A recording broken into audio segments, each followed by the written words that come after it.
Yeah, hello guys. Welcome to Backstage's final series, which we're going to do right through into the grand final. Wednesday, we've got our first finals series preview coming up. I have something special for you there. But this week, we got Jahrome Hughes, one-on-one interview, well, two-on-one interview. Well, Jahrome, it's Murphy's Law, isn't it? We interviewed him 2 days before that, for the wrist forearm injury, the break that he did the other night against the Brisbane Broncos, which, man, what a loss for Melbourne. And it's going to be very, very hard to win without Jahrome. We have our fingers crossed that he's somehow able to make it back onto the field. But in this interview, it's a beauty. He talks about going into the final series this year, getting over his shoulder injury, and he talks about his career. And one of the things I found really, really interesting through this chat, talks about last year and how the week leading into the grand final, winning the Dally M medal, well, just affected his performance on the big night. Anyway, here's Jahrome Hughes. Enjoy.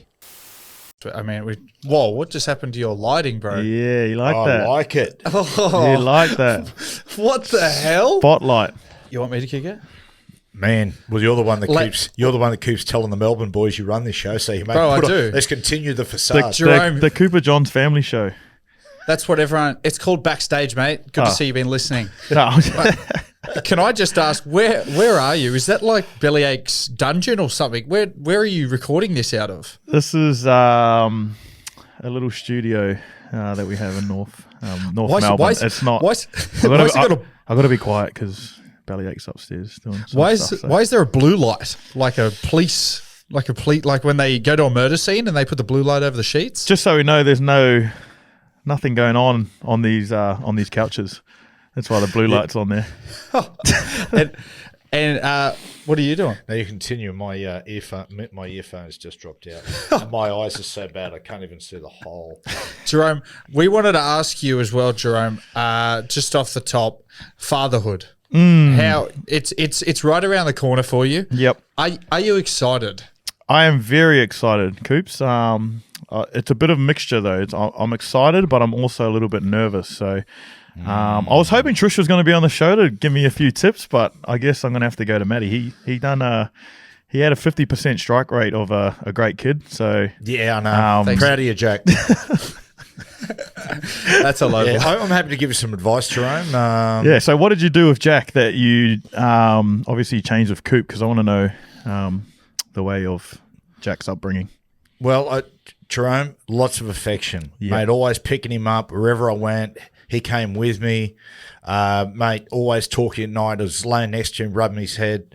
And then with Cooper, I don't know, he just sort of, I don't know, I didn't really see him for the first couple of years. I was too busy with Jack. So, but do you know what, Jahrome? One thing you're going to find is, and quite seriously here, the first night or two is quite terrifying because suddenly you've got this little baby in your possession, and you're all the time in the hospital. You're going, okay, is he or is she okay? Is it okay? Breathing fine, then crying. Oh no, not crying again. Then all of a sudden you don't hear him crying. You go, okay, is everything okay? It just honestly, and that's just the first week, and that's natural. But you get yourself into a rhythm, and it is one of the. Well, Jahrome, we won the grand final the week before Jack was born, and to that point, it was the greatest moment of my life, including marrying Trish. And then when Jack was born, honestly, when I looked at him the first time, like the grand final meant nothing to me. Yeah, well, hopefully we can do the same this year. Hopefully we win a grand final, and then a couple of weeks later, baby comes. So very excited. When's it supposed to be due? At the end of October. Early November. Does that mean you're not allowed to go away for a boys' trip this year? Yeah, no chance, mate. There's zero chance I'm going away for a boys' trip this year. Well, I tell you what I did, Jahrome. When we won the comp in Newcastle, Trish was in IB hospital there, and so what happened? The nurses were like, they were celebrating as well. So they're like, Matty, we'll just bring you a bed. Just stay in the hospital for the week alongside Trish. So this is fair. So we did, and then. I'd go out all day drinking, and then I'd come back about 11:30 at night, and then Trish would go, "Don't let him in, don't let him in." And mate, the nurses let me in. I'd go lay down. They'd order me pizzas, or I'd have a kebab. It was honestly one of the greatest weeks. I could live in a hospital. That actually sounds good. Yeah, Sounds like you're at a hotel with everything. That's exactly what it was like. And Trish was like, when they said, Trish goes, how about we might go home today? I said, Trish, let's just stay another couple of days. Just a couple of days, babe. Well, don't worry. I'll tell you right now, Jahrome will make sure that he takes full advantage of fatherhood, because this is a bloke that has the last decade is known for just absolutely ravaging freebies from brands. I can only imagine that he's already started hitting up Huggies and things like that as well. Coop, mate, that's not me. I'm not about the plug life. I know we got a few friends that love that sort of stuff. Harry Grant's a massive one at the moment, but yeah, that's not me. I don't know why you bring that up, because that's definitely not what I'm about. I've been at Baby Bunting the last couple of weeks, and the amazing baby company just purchasing all my things. So, we're going to act like that wasn't just a subtle plug then? Sure, don't want to plug a pet food store if you've got a pet there at home. We do have a pet as well, but no, that's not me. And you know what? You're also a great lesson for people out there, because you've been with Molly for how long now? Since? Well, you put me on the spot now. It's about 12 years now. 12 years. Yes. And I mean, I always look back on your relationship, Hughesy, and I think probably the key moment where Molly thought, I'm going to stay with this man forever, is when you decided to make a music video about him. You're not going to bring this up, are you? You're not going to. Please tell me you don't have it. I have it. I've got it locked away. I've got the music video locked away. I know the boys, Munster and Paps, dug it up for your potty as well. But to tell Dad exactly what it is. Now, Hughesy, was it in year 12 or 11? No, so... Hey, do you want to explain? I'm going to explain it, because I feel like you're going to lie and say it's different. So yeah, explain we were it. just in year 10. Molly was at a different school. She was at Marymount on the Gold Coast. I was at PBC. Her and her friends asked a couple, myself and my friends, to jump in a music video for a project they had. And yeah, so I was, the guy I was in there was the guy that got not cheated on, but left by the pretty girl, in the video shoot. And it was, it's actually not that, it's cringy now that I look at it, but, Matty, if you watch it, I don't think you think it's that bad. I'll be, and you did it well, Jahrome, because Molly took pity on you, playing that victimist role. And what sort of song is it? Is it like pop, rock, or are we thinking blues, rap? It's a bit of Coop. What would you say? A bit of R&B, sort of. R&B. Yeah. It's like that early. It's like 2000s. a love song, sort of. Yeah, love songish. I look at it almost like early 2000s Usher, like a little bit, and Jahrome is Usher in it, like he's lip syncing the lyrics and stuff like that. It's you and Jalen Feeney, yep. Yeah. He takes my girl on it, so well. Better to be Usher than P. Diddy, I suppose. That would date very badly, but maybe it'll be good if you give it to me, Coop. I'll throw it on. I'll put it on the show tonight. No socials. You can watch it privately, but I do not want to see it on the socials. I couldn't do that to you. Jahrome, I do enjoy the podcast 167 with yourself and Paps and Munster. What I was horrified at when I listened to it last night, Munster is on the he's on the motivational speaking circuit at the moment. Yeah, he was off at a gig for a miming company up on the Gold Coast. So he would have got a lot of cash. He was educating people, like he was motivating like businesses or something. Yeah. So what? Yeah, he was a spokesperson to, I guess, help the miming company. I want to figure out which miming company it is, so I know how they go in about a year or two. Are you saying miming like as in mimes, like people that don't speak? mining. Mining. Sorry, you said miming. Not miming. No, maybe I was. No, apologies. I didn't mean to say that. Mining. I was going to say, it'd be very, very difficult to do a motivational talk at a miming convention. Yeah. About their movements. The company, by the way, after his motivational talk, gone bankrupt. They've just fallen off a cliff. Hey, with the potty, who's in your eyes? Because obviously you, Paps, and Munster are very different. Yeah. What's the roles on the potty? Because like Paps strikes me as more of the quiet, odd. Yeah, obviously he used to breed stick insects back in the day. Probably still does. Nah, he's the lead man. He's the lead man. So, like, Coop, you know how you say you lead the family podcast? You're the main guy? Yeah. Yeah, that's what he's saying anyway, Matty. That's what Coop's been coming down here every time and telling us about the Not surprised. the potty. But maybe listen every now and then. You can hear it for yourself. But yeah, Paps, he's the organizer. He's pretty intelligent like that, and he brings in a few topics that we want to talk about and keeps everything pretty on the smart side, where myself and Mun were a bit... I'm in the middle, I reckon. Personally, I'm a bit of smarts, but I got a bit of larrikin in me, and then Mun's just full larrikin. Okay, so I'm sensing that Paps would be Jerry Seinfeld, but he'd be Seinfeld. You'd be, I won't say George. You'd be sort of, maybe George. I'll go with George. And Munster, would he be Kramer? Dad, you're using a reference to a TV show that me and Hughesy probably have no idea. You have about. no I was idea? just about... I've never seen Seinfeld in my life. Oh, I've heard about it, but I've never watched it. You blokes are a disgrace. That's a reference that's gone over most of it. Just on Paps, that AFL player who's called the sexiest man in AFL. Bailey Smith. Okay, who come first? Who was the OG, as you young people say? P on Paps. I think it was Bailey, eh? I actually don't know. No, I reckon it was, because I remember Like the full look. Yeah, I'm pretty sure it was because it gave Paps something to model off. Yeah. So you saying Paps just fully copied Bailey Smith? Is that what you're saying? I don't think he copied it, but I'm saying I'm pretty sure Bailey Smith came first, and then Paps thought my hair can go like that as well. Yeah. You know, but then Paps also grew the mustache out as well. It's interesting, something to think about anyway, gentlemen. Yeah.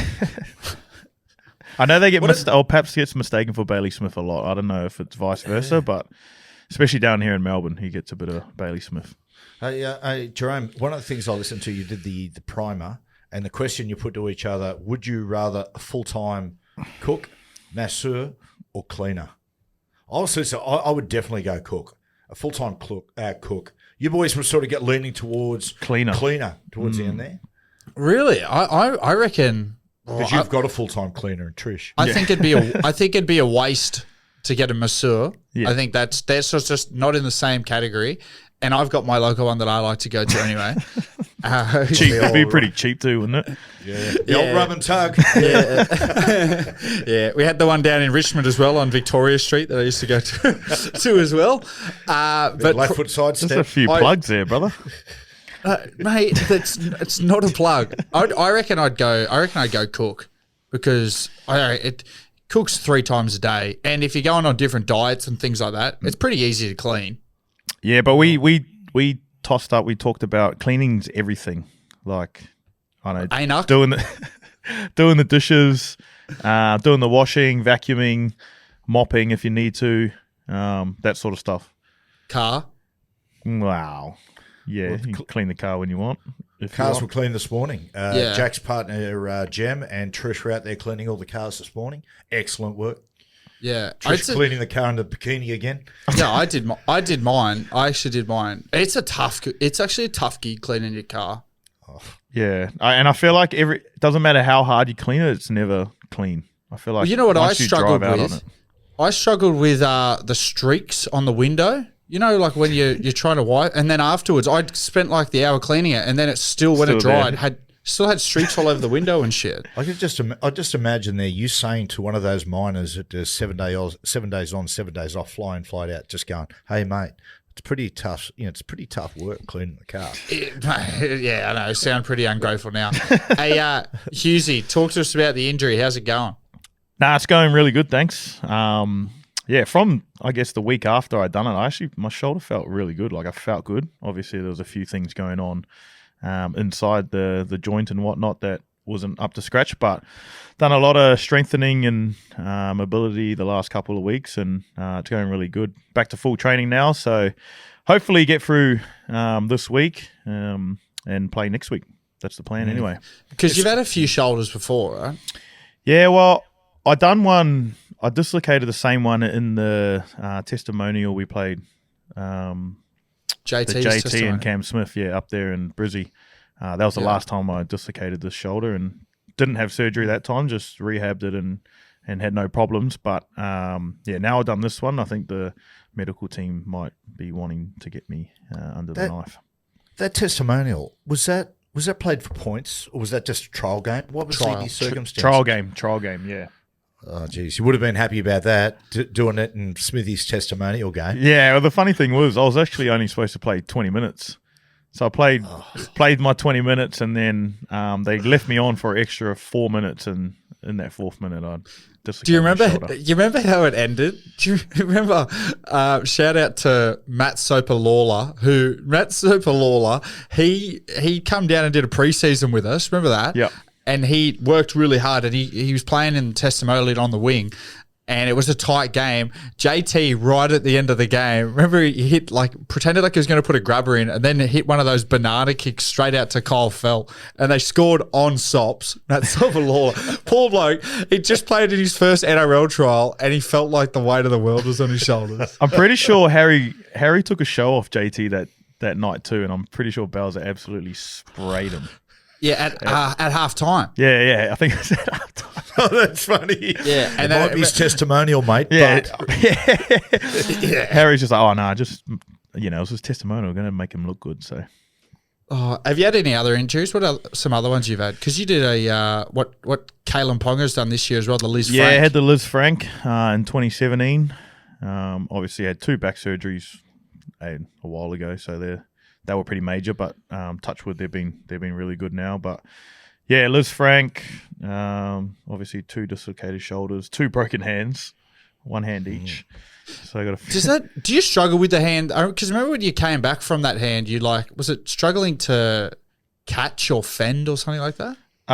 No, it was actually pretty good. So I was only out for 1 week for both hands, which was really weird. But yeah, I haven't had any danger with them. I think I dropped when we played my first game back in Manly. I dropped one straight through and copped a falcon, so I'll blame my hand for that one. Well, you are the luckiest man in probably Melbourne Storm history, because every time preseason comes around, Jahrome always happens to get a surgery, so he's out.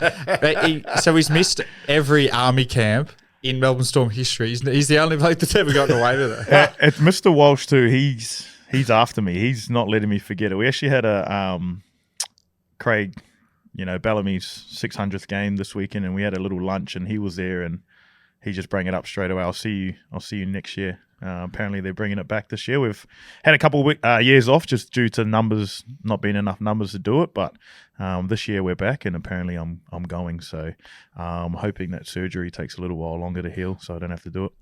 Now, in recording this, Jahrome, Bellyache had his 600th dinner last night. Did you blokes go to it? Nah, we didn't go to that one. We went to, we had a lunch the day before. What day is it today? Thursday. We had it on Tuesday. We had a lunch on Tuesday before training, and then I think the dinner last night was for the higher-ups. Yeah. Hey, Jahrome, just on Bellyache, right, how different is he now to your first pre-season? How much has he changed? Yeah, he's changed. I'd say he's changed a lot, but not much as well, if that makes sense. He's same values and all that, and same way he likes to coach. I think he's just toned it down a bit on the sprays and the personal sledges compared to back in the day. Obviously, times have changed a little bit now, and it's good to see that he's sort of moved with the times in that sort of way, because I don't think you could get away with some of the stuff he used to say, I think.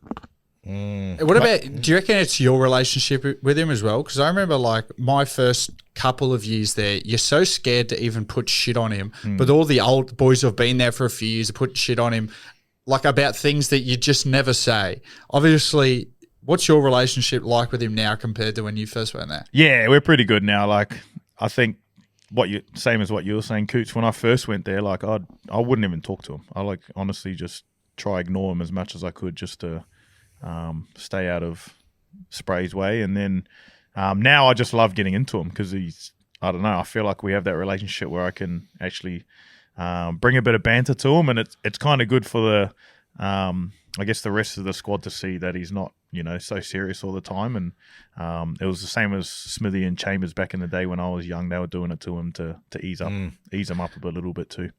I'll ask both of you blokes, what's the best spray you've ever copped off him? Cooper's going to know it's hard to select one for you. Oh, far out. You know what? And I think I've spun a couple before on potties and that, but the one that always sits with me is in an army camp. So Bellyache's big thing on an army camp. He learns more about a bloke in the 3-day army camp than, 3 months of preseason. And we were doing a speech after 2 days of not sleeping. And in the speech, I happened to mess up my words, and I said that I was happy with where I was at, but I wasn't talking about physically as a player. I meant I was happy with being at the Storm, and I was trying to get the Storm at literally. When we get back, Hughesy, to Amy Park and we're going into, as you haven't slept, all the boys are there, they do a barbecue, they call you in to do a little review the next day. The first thing he brought up in front of all the boys that did the army camp was how much he hated hearing me say that I was happy with where I was at. And then he used as a lesson, he said, you should never be happy and complacent with where you're at. You should always be wanting to get better and better. And I wanted to jump in and go, Belzer, I meant I was happy with being at the Storm because I grew up a Storm fan. I could fully imagine him too. If you said something like that, he'd be like, "Oh no, fuck! Can't wait to get into this bloke."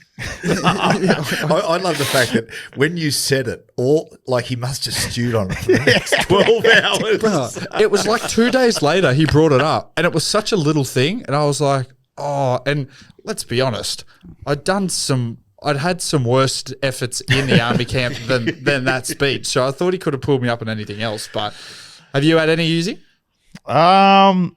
Yeah, the main one was probably, I think it was end of 2018. I went on the Kiwis camp over to England. So I went over there. I didn't play any games. I was just aiding command pretty much the whole trip and enjoyed the trip. And so I come back to preseason later that year, a little bit late, and got my time off. And then I come back just underdone as ever, running shit times. My weight was just I was heavier than I normally am, and skin folds are up. And he just absolutely ripped into me, calling me Fat C. Was that private? Hey, was that privately? No, it was we were at how he pulls you aside when you're at training if he's got something to tell you. He's just "Oh, just come over here quickly." And I was like, yeah. Sweet. You've thought, yeah, got a bit of experience under my belt. Went over, being picked in the Kiwis tour. Might have some choice words for me, but he just absolutely ripped me one. And I've tried to come back after every tour pretty decent now, because I don't want to do that again. Because I remember that preseason, because at the time we obviously had Scotty Drinkwater and Paps as the fullbacks, and I don't think you got one rep as first choice fullback the whole preseason. Bro, that's actually the funniest thing, because I started round one, but I was third string only because the other two boys were injured. Drinky did his peck, eh? Yeah, he does peck in the last trial against Cowboys, I think it was, in Mackay or something. Yeah. And I'm pretty sure Paps was injured. And then, he had to play me. And I don't think he was very happy that he had to play me either after the preseason I just had. Do you remember also, talking about a blast from the past, the only other bloke who probably was always on Belz's bad side in preseason, and I think he always had in his head, no, I'm not going to play him round one. I'm not going to play him round one. Always ends up playing round one back in the day. Chase Blair. Chase Blair was the exact same. He'd always come back 20 kilos overweight. Oh. And I think it was because the way Chase was, he was just so cruisy. That was just his manner. He just cruised through everything, training, just life. He was just the cruisiest dude ever. And I think Belzer just hated that about him, eh? But he was a talented footballer. Yeah. Remember when we used to do wrestle sessions, Hughesy? Because Chase was He dead set would have been 110 kilos as a centre. Tall as too, like big. Yeah, 6'4", and he'd wrestle with. We used to wrestle like backs and forwards, and he'd come wrestle with the backs. And remember, like no one wanted to go in his group. Nah. Everyone would like just go over, like how no one would wrestle with Nelson. Everybody would shuffle over away from Chase. He would flog blokes. Yeah. Really? Oh, he was just so strong and so big. Mate, I'll tell you something, boys. Back in the day, can you imagine like how blokes would get ripped coming back overweight, like in the 90s, something like that, like in the early 90s, mate, because there was very, very little player welfare. Some of the things the coaches used to say, actually, my first pre-season was 1989, right? And I remember sitting there like a school kid, and they're going through the list of players, right? So-and-so, so-and-so, so-and-so, and he goes, I'll make up a name here. Johnny Heffron. And Johnny Heffron stood up, and he goes, and the coach goes, oh, fuck. Look at you, mate. Your name going forward now is Lard. So, Lard, just keep running. We'll tell you when to stop. They just sent him off. Fletch tells one about Phil Gould in the early 90s. I'm sorry, in the mid-90s. And Gus does a speech, gets up, mate, this is what we're going to do this year. Mate, we're going to ease into the training. And then looks over at one of the players who is a terrific bloke. I'm not going to say he's embarrassing. He goes, what the fuck? Get up here. Right? Fletch goes, everyone's going, oh no. And he goes, get your training shirt off. Look at fucking this disgrace. Righto, boys, we're going to do nothing today, going to do skills, but because of this bloke, we're doing fitness, right? And he wouldn't let the bloke put his shirt back on. And Gus would run alongside him at times going, how you going, Chubsy? Hey, you happy with yourself now? That kind of sounds like, what was Bellyache's nickname for Kenny Bromwich? What do you call What him? was it? Pork? No, pork. Nah, we were calling him Porks, but Porks. I think it was because the ham sandwich thing. Is that story? Yeah, that's what I was trying to remember what it was. It's not. It was the Bluetooth man.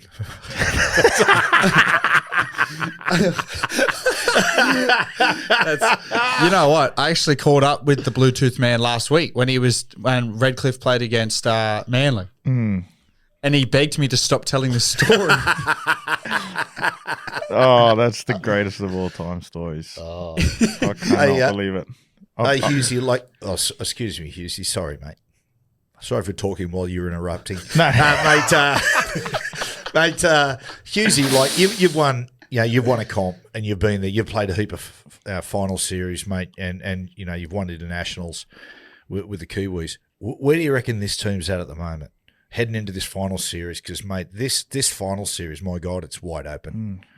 The boys are going really good. I actually feel like it's probably a bad thing to say, but I feel like they've really have taken a big leap while I've been out. I feel like they've really.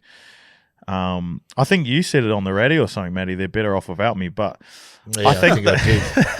But I actually think they have actually really simplified their game, and they're playing really well. They've beaten some good teams the last couple of weeks without a few of us boys. A couple of boys have missed a few games, myself, Paps, and I feel like we're trekking the right way of how we really want to play coming into the finals. So, if we can get all the boys back on the park and hopefully get a game together, maybe next week. Obviously, Harry's out, but I feel like we've got a bit of momentum going into the finals. I think Jahrome. I think with yourself now, Harry missing, I actually think it does.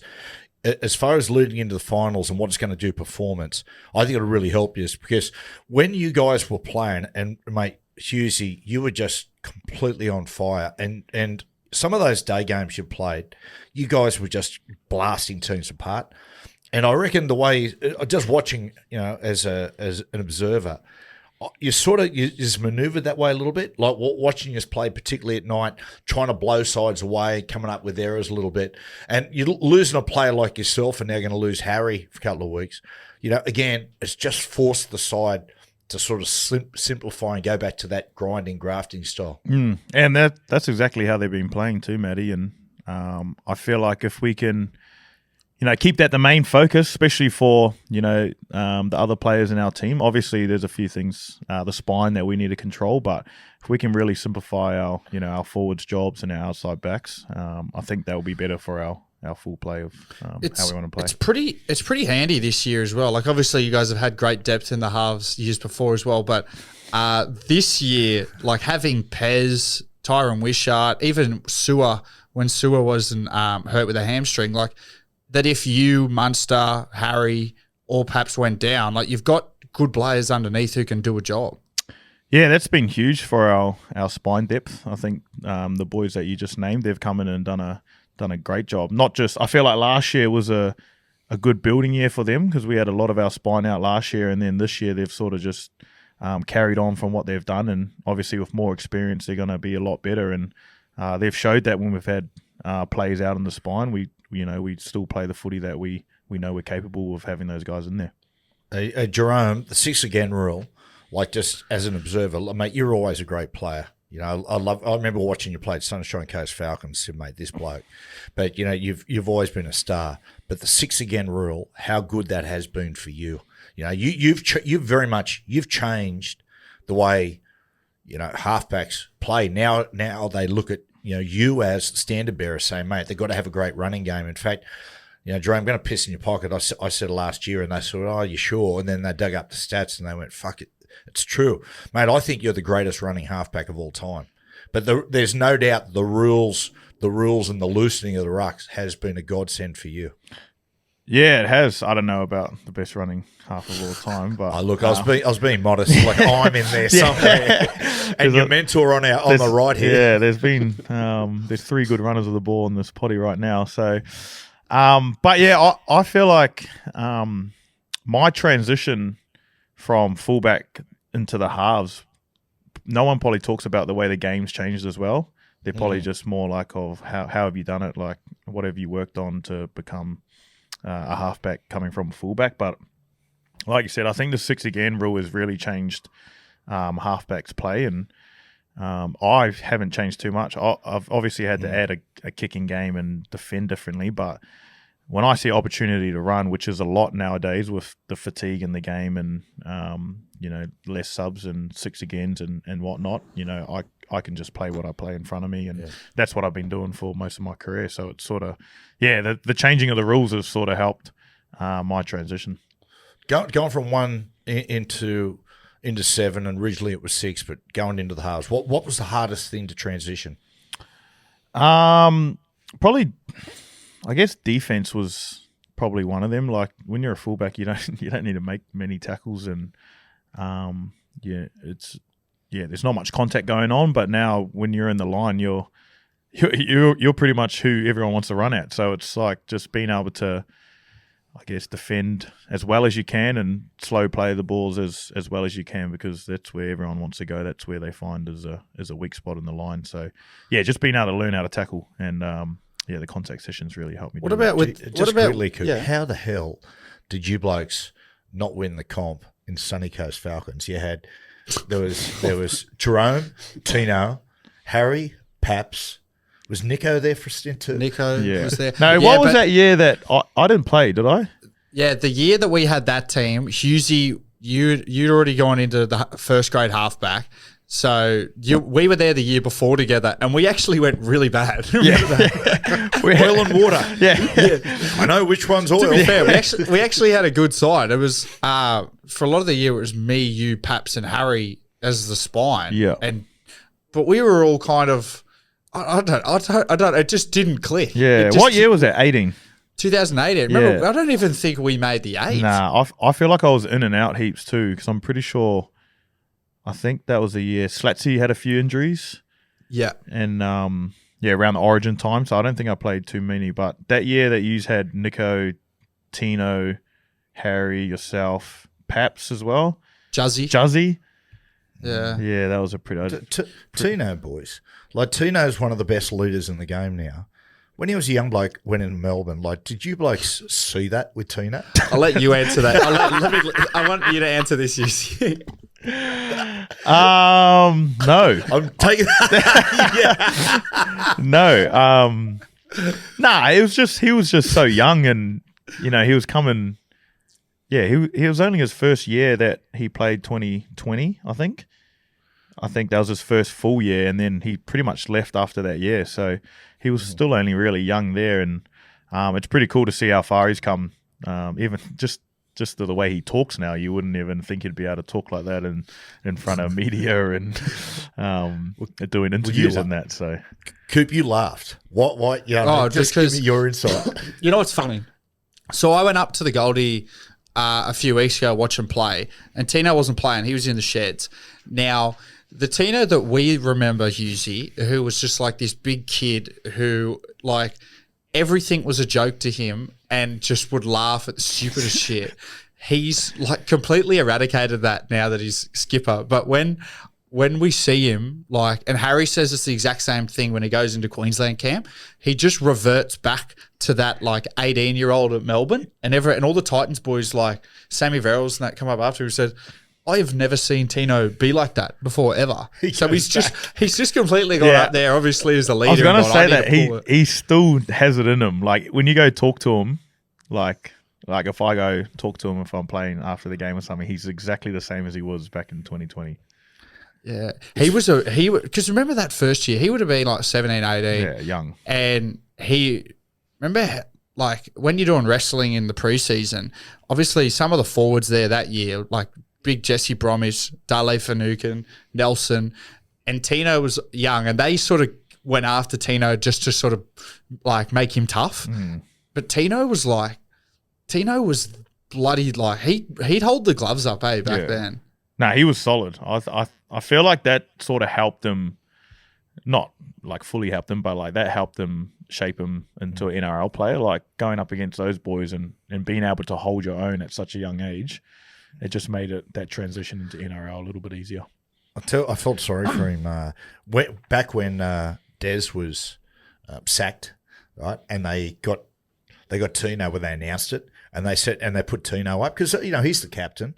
And I thought Tino spoke very well. He said, Des has been held accountable. Coaches in the past have been held accountable. I think it's time that the accountability lies somewhere else, which I thought, mate, great thing to say because he's obviously talking about his teammates. But the next day in the paper was Tino slams own club. They thought he was talking about all the board and all that sort of stuff. He'd have been in the fetal. Hughesy, can we ask you as well, last year, while we're on finals, the GF, was that, so you won the GF in 2020, and then was that your first ever grand final loss last year? Yep. What did you take out of that? Because I imagine it was a pretty heartbreaking thing to experience. Yeah, it was tough. Losing that, getting so far and end up losing, and we were confident we had the team to do something special, but just got beaten by a great team, and probably just the learnings is probably just I think just the way we play, we probably played into their hands a little bit. We probably try to play their style of footy against them, who are the best at doing it. You're not going to beat them at their own game, and I feel like we sort of fell into that trap a little bit and went away from the stuff we wanted to do, and ultimately they just grinded us into the ground. And like I said, we try to grind them back, but you can't do it to the team that's best at doing it. So that was probably a little lesson. Like, don't worry about don't get sucked into how they played. Try play the way we want to play, and I guess that's something we've learned, and hopefully we can take into the finals. Doesn't matter how the other team plays. Let's focus more on ourselves. Tricky week for you, Jahrome. I was feeling for you. Firstly, at the start of the week, you win the Dally M, so this enormous high, and like one of the best moments of your career you'll look back on. But then, mate, the next day you got to get up and you got to do breakfast radio, breakfast TV, and everything while you're still trying to prepare for the grand final. That must have been at times a little difficult. Yeah, that was pretty tough, and I kind of feel like I probably didn't handle it very well. Like, I probably went into not an excuse, but I probably went into the game a little bit drained from what happened during the week. And that's my own fault. That was just the way I handled it. I feel like I try to go to the Dally M's with no expectations. Like, didn't want to think about it, like overthink it too much. And but the time I got it, when I was up there and ended up getting the Dalium, I was, obviously it was a lot to take in, and I was really, pretty proud that I won it. It's a, pretty tough medal to win, and a lot of great players out there that have won it, and a lot of great players in our game that could have won it that year. So, and then I feel like I just didn't handle the rest of it that well. Like it kind of drained me that night. I couldn't sleep. Obviously, it was a a lot of adrenaline going on, and then had to be up early the next morning and do a few different radios and do a few different interviews. And I think subconsciously that just drained me. That it was still a while away from the game, so I can't make that an excuse. But I think that just took a little bit out of me, especially early in that week. I think that's perfectly normal, and that's one of the advantages you guys have in Melbourne. I'm not saying for a moment you're anonymous. Like, you guys have built a good profile there, but a lot of other cities, like if you look at another team, let's say for instance, the Bulldogs, if they make the grand final this year, that week leading into the grand final, everywhere they go, they'll be bombarded with people asking them things. There'll be mile of media commitments, and they've got to get through that. Where to an extent, you blokes have to deal with that. Well, not as much, in an AFL city. Yeah, it's good. I love it. I love it during finals and big games, and sort of all year round. We don't cop it as much as everyone in Sydney and Queensland, and we probably don't realise it until we actually go up there and play up there, and then see how much. Rugby leagues and the media and the public, everyone has eyes on you. Everyone wants to talk to you in the public, which is fine, but we're probably a little bit hidden away from all that sort of stuff down here, which is, personally a good reason for me. You sparked my memory there, Hughesy. You'll probably remember this as well. Remember in 2020 before the COVID grand final, and given the amount of eyes that were on the NRL that year, because everyone was just looking for live sport. Dale Finucane got up in front of the group and shared some of his experiences on grand final week about how you can feel drained. His big message from it was, it's the time to be selfish. It's the only time you got to be selfish, because people hit you up for tickets. People want videos for their kid. They want shit signed. And he was like, I do that up to maybe the Wednesday or Thursday, but 3 days onwards from a game, my phone goes off. No one can really get in contact. If they want to get in contact, they go through my partner, because come grand final day, you've just had 7 days of just 100 miles an hour. Yeah, that was something a few of the boys bring up when we reviewed the grand final, probably just the ones that haven't played in the grand final before, just talking about the whole week, and they're probably didn't treat it as a normal week. They had family fly in to watch the game and probably hung out with their family more than they would. Doing that sort of stuff, even like on captain's run, and then probably going somewhere and seeing their family, which in a normal away game they probably wouldn't do. So I think that's a good point what Dale brought up, just trying to be as selfish as you can, because there's going to be a lot of stuff going on, which there's some commitments you have to do, and then some you just need to prepare yourself for a footy game, I guess. Back on your Dalium for a sec, because I remember the night that you got it, and watching your speech, it was something that was so well deserved, but it seemed like, and you're not a bloke that likes attention that much. You kind of prefer to deflect onto the other boys. Was that kind of daunting, like getting that accolade? It was. I was absolutely shitting myself up there. Like I didn't actually prepare anything. Like there was no speech that I had prepared. Like, because I actually sort of just didn't think I'd win it. Like, I know there was a lot of talk about it and all that, but I just didn't. Like I said, I didn't want to go in with any expectations. And when I won it, I just tried to thank as many people that helped me get to that position as I could, and that was probably my main thing. It wasn't a really. It's not a. Without sounding too bad, it's not an award that I want to win, or that's a goal of mine. It's I'd way rather obviously win a premiership, or team success is probably the main success that I'm chasing. But when I got up there, I just wanted to thank, all the boys, obviously the boys and the coaching staff and a lot of my Frog in your coaches. throat? Yeah, sorry, starting to cry. Nah. You're getting emotional. It's okay. But it was pretty daunting up there, and I don't really like talking in front of big crowds like that, especially after something so emotional. And I didn't want to stuff up. I didn't want to miss anyone out that really helped me get to where I was. So it was pretty daunting.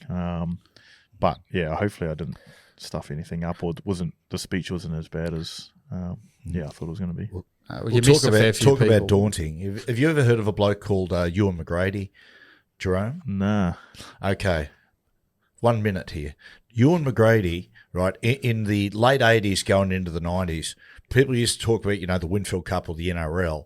They'd say, mate, the best player in the world isn't even playing NRL. He was playing for the Moree Boomerangs, right? And everyone used to say, yeah, bullshit, playing in the bush. Yeah, sure. Anyway, the Bulldogs managed to coax him to the club in 1991, and he was like 29. This was his first year. Anyway, he won the Dally M medal. It turned out he was the best. But because, mate, he was like a really shy Indigenous fella from Moree, that when he found out he was they tipped him off, he's going to win the award, he shit himself because he was so shy and didn't even turn up.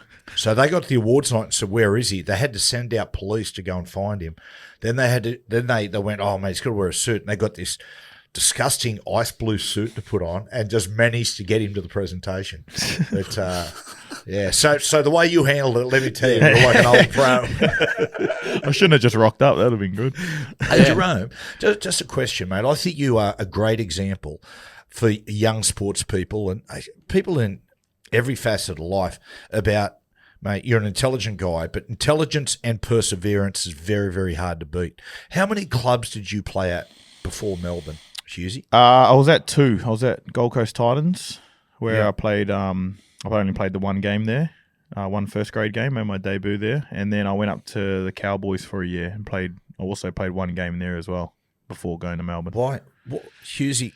Why? Yeah, why didn't that work out? Yeah, I think looking back at my Titans days, to be fair, I probably thought talent was going to take me all the way. Like, I was a pretty talented footballer playing in under 20s. We weren't a great side, but I felt like I was going pretty good. And John Cartwright was the head coach at the time and gave me my debut at 18 years old. So I was just thinking, like, how good's this? Like, I'm playing NRL. I'm only 18, fresh out of school, a year out of school. And, the year after that, I sort of just, I just got too complacent. And it was a really good lesson for myself to learn at the time. Like, I feel like if I didn't go through that, I don't know where I would be. I definitely wouldn't have played as many NRL games. I wouldn't have ended up at the Storm.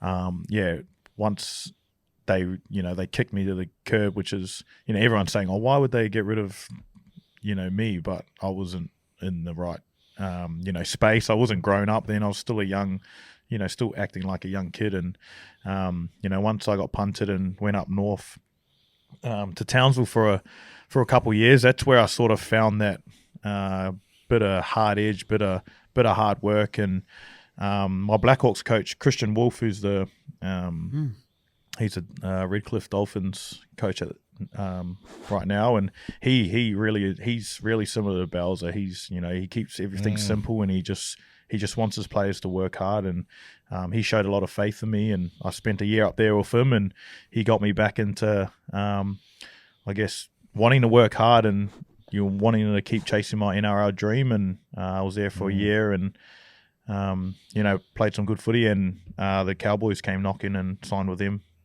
for a year, for the year after, and then was there for 2016. Christian Wolf, someone told me that he used to do bare knuckle fighting in the old tents. Someone told me that. Yeah, they reckon he can really stink. They said, a bit of bare knuckle fighting way back in the day. Any truth to that, Hughesy? Actually, that sounds really familiar, actually. Thanks, Hughesy. Usually, mate, these asses shoot it down and then they call for people to fact check me. But this one, Hughesy, is true. Yeah.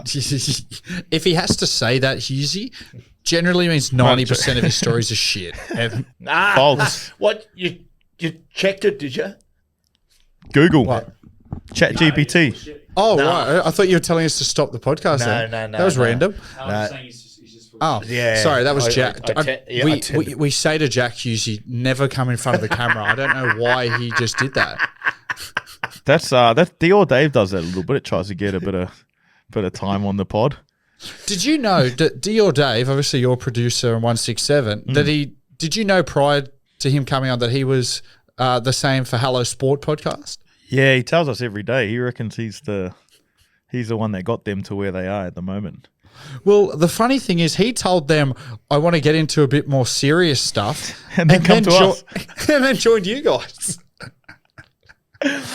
Yeah, I don't know what he was doing there. But did you also know he used to be the Storm ball boy?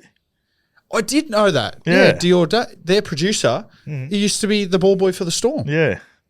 That's wow. Yeah. There was a lot of people Famous. who who Grant Denyer. Grant Denyer was he was ball boy for the New South Wales Origin side. swear. I got a photo. Swear in your life. Yeah. You know Grant Daniel on Family Feud. No, it's deal or no deal. No deal. You know the show everyone's on meth, but no deal. He used to do Family Feud though. Isn't that right? He Family used to be- Feud. Oh, yeah. Yeah, but did both. Yeah, Yeah, but yeah. He was. I got the photo. I've got my phone upstairs. Oh no, you guys continue and I'll show you. Yeah, sure, I know the deal dude. Was he the ball boy for New South Wales? Yeah, Apparently. when they played the game in Melbourne, he was the ball boy. I like Grant Daniel. I think he's good. Who's your favourite? What's your favourite game show, Hughesy? Do you watch any of them? No, wait.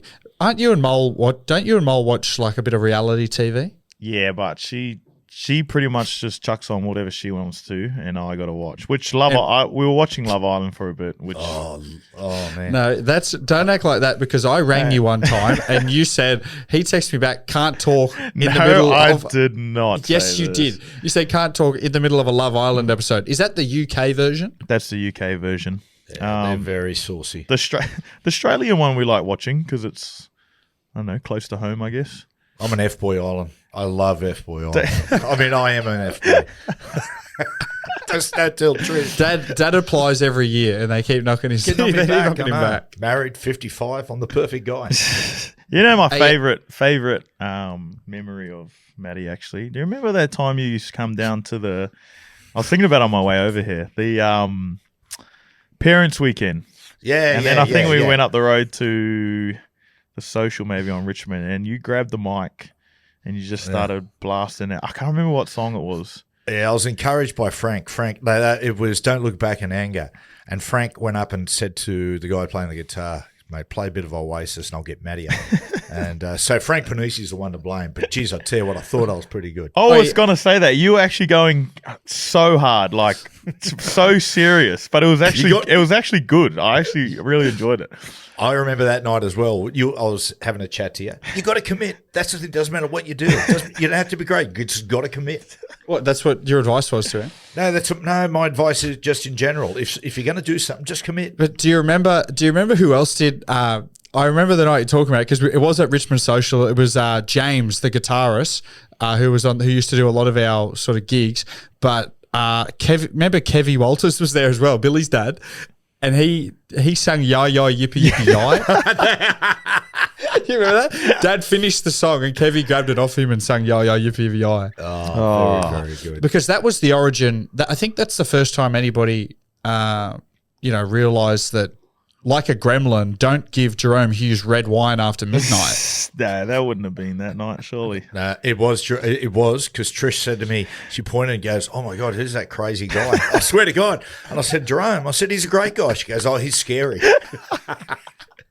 Now she knows how those middle forwards feel.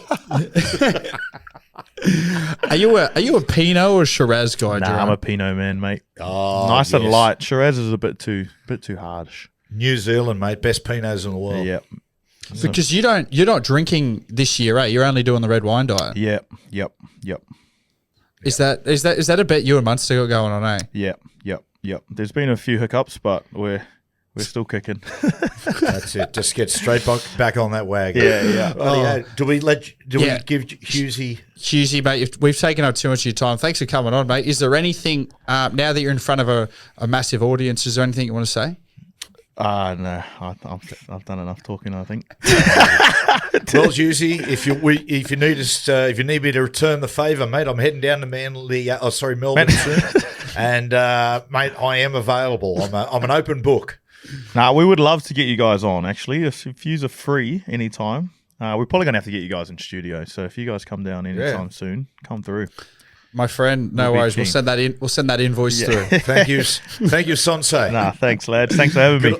Hey, Hughesy. Hey, good luck for the back end of this season, brother. Thanks, bro. Thanks, boys. You, appreciate That's it. gold. That's gold, brother. That's gold. Thumbs down. There's no thumbing in that's gold. That's right, isn't there? Yeah, that's right. Wait, what? Thumb down, chief. Thumb Is out. it I thought it was thumb up. Nah, Thumb forward. thumb down. Yeah. Really? Yeah. I didn't know that. Perfection, mate. Thank you. Yeah. Thank you, Jahrome, for watching the footy show. Yeah. Good on you, Hughesy. Thanks, boys.